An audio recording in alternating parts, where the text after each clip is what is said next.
Hello everyone, welcome to From the Star Wars Home Video Library. I'm your host Nathan P. Butler, author of a saga on home video, and this time we're looking at something that is again sort of home video adjacent. It is not a home video item in and of itself, but it's designed to emulate one as sort of a marketing and collecting type of tool here. You may recall that last year, back in 2022 at PAX West, they introduced this.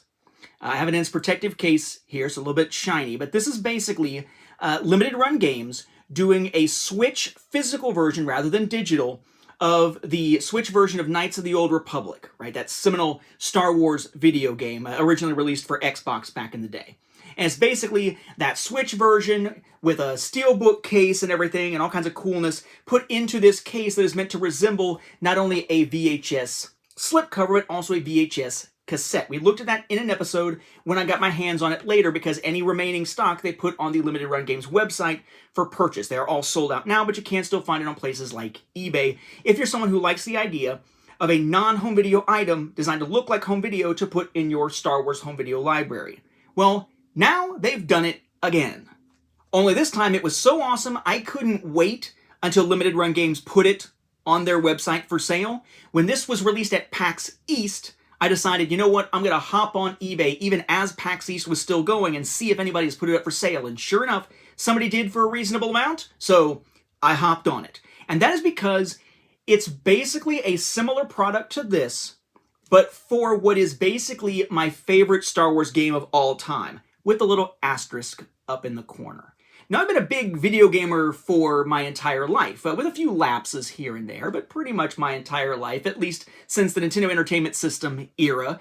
Let's see, for Nintendo, I've had the NES, the Super NES, the N64, the GameCube, the Wii U, and then, of course, the Nintendo Switch. I have never had a, a Virtual Boy back then. I had a Game Boy Pocket, Game Boy Color, never played Game Boy Advance games on a Game Boy Advance, but played them later on a DSi, and then a 3DS as well, as far as the handheld stuff goes from Nintendo.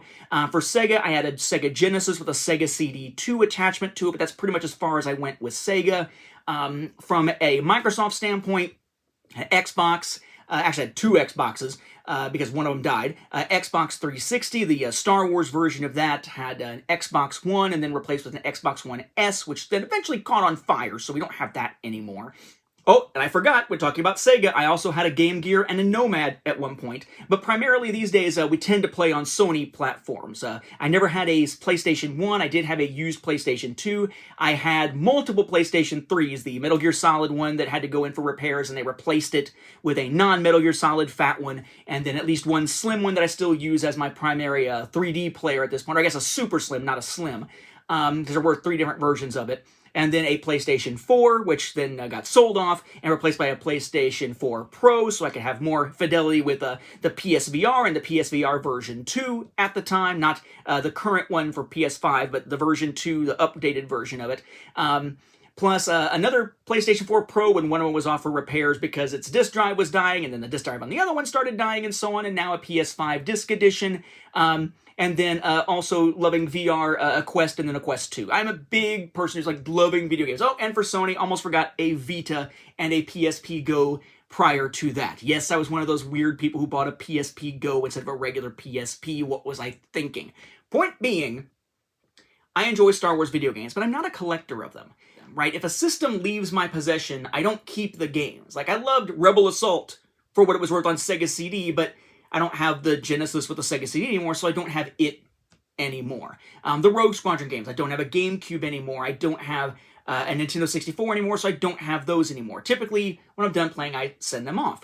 But I would say that my favorite games, Star Wars video game-wise, if there was like a top three, it would be Star Wars Jedi Fallen Order, which now has Survivor coming up, which, you know, I enjoy because I really enjoy stuff like Elden Ring and Demon's Souls, the remake. Not as much with Dark Souls, but to a degree.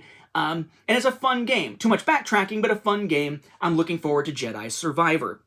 And there's KOTOR 1. Played it several times over the years. Light side more than dark side, but I think I played both of them a few times. And then my number one, with an amazing performance by the same guy who does the voice of Darth Maul later, Sam Witwer, and who played the son in Clone Wars for the Mortis episodes, The Force Unleashed. I love The Force Unleashed. However, I really, really like the version that was released for PS3 and Xbox 360.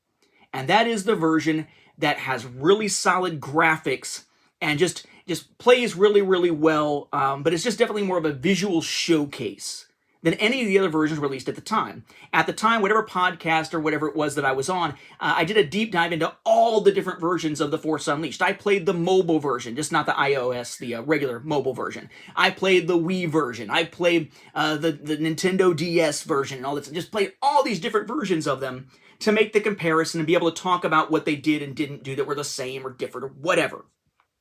But it's my favorite. It absolutely hands down is my favorite Star Wars video game experience. But primarily on that, what at the time was thought of as the next-gen console versions. I always tend to think of the other console versions, particularly stuff like the Wii, PS2, PSP, which are all very similar, to be sort of the substandard version of playing the game. You get the full story. In fact, you get some extra levels and sometimes some extra modes, but it's not as visually impressive as what we saw with the PS3, Xbox 360 ones.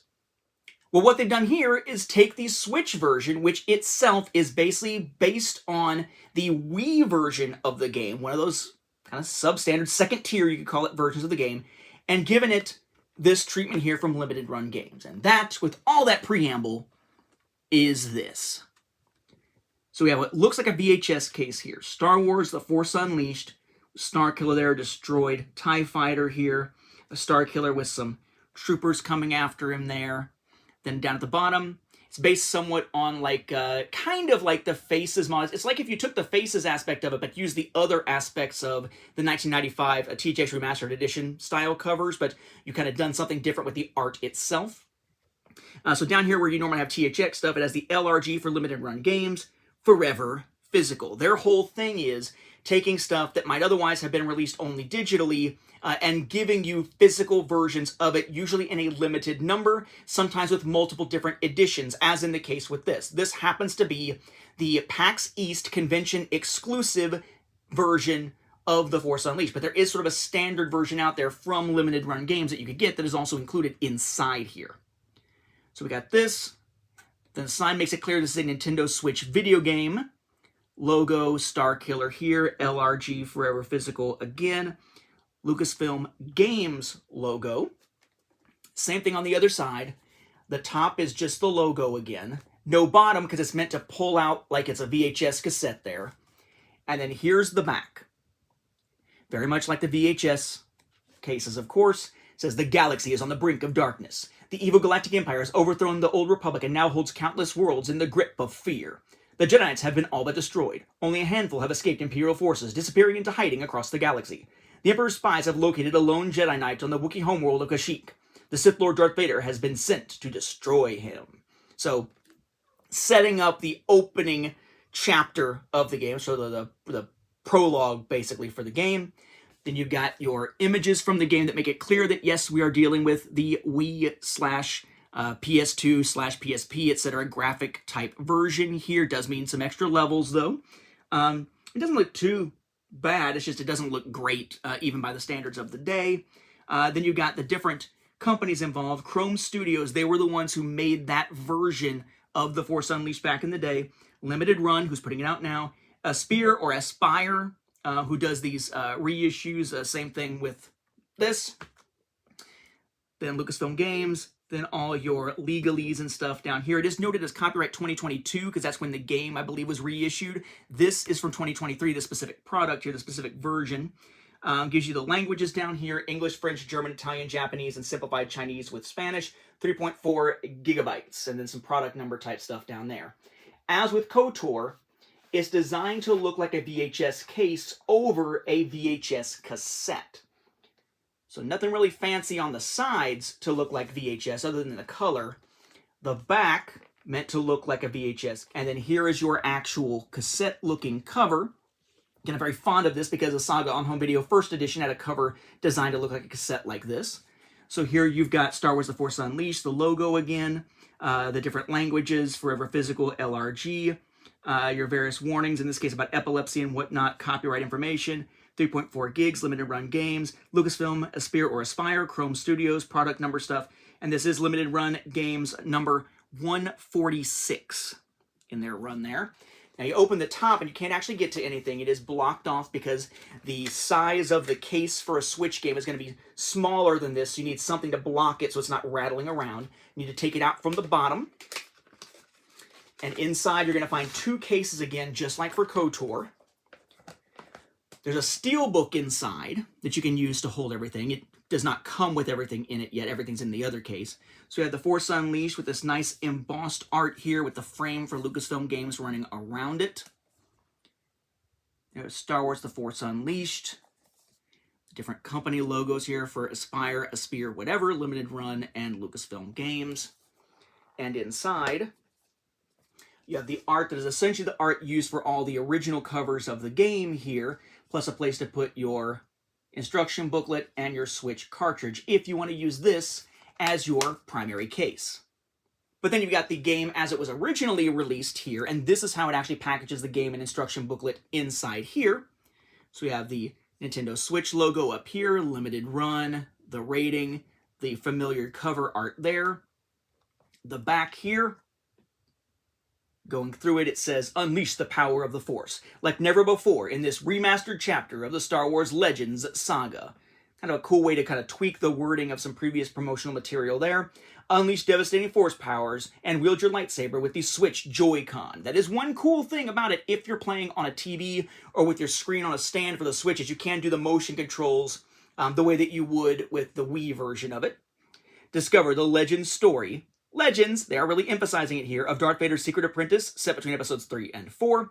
Battle your friend in duel mode to determine the galaxy's most powerful Jedi. That's one of the things that was exclusive to the different versions of it. In this case, the Wii version got a special duel mode with some other characters as well. Play mode, number of players on a TV, 1 to 2. That is if you're doing that duel mode.